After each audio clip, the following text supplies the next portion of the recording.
ஒரு 1 வீக்காக கேட்டுட்டு இருந்தீங்களே எல்லாரும். பாரும் கம்ருதீன் என்ன ஆனாங்கன்னு தெரியல, வரவே இல்லை வரவே இல்லைன்னு.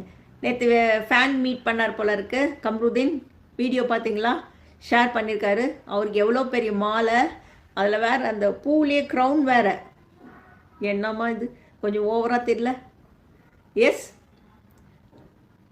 மேம் கம்மூஸ் public appearance. Yes I saw, even I two சா.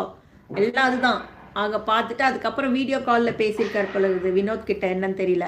அதையும் பார்த்தேன். Did you see gum fan meetup? ஆமாம் பார்த்தேன். நம்ம என்னடா ஐயோ அவர் ரெட் கார்டு வாங்கிட்டாரே, அவர் ஃபியூச்சர் என்ன ஆக போகுது, அவருக்கு என்ன வாழ்க்கை, அவ்வளோதான். நம்ம ரொம்ப பரிதாபப்பட்டோம், ஃபீல் பட்டோம். கடைசியில் பார்த்தீங்கன்னா ஃபேன் மீட்டுன்னு சொல்லிட்டு ஒரு எங்கேயோ போயிட்டார் போல். Ma'am Vinod I miss him. Yes, ரொம்ப டல்லாகவே இருந்தது நேற்று. வீக்கெண்டில் கூட பாருங்கள் ஏதாவது ஒரு ஜோக் அடிச்சுட்டு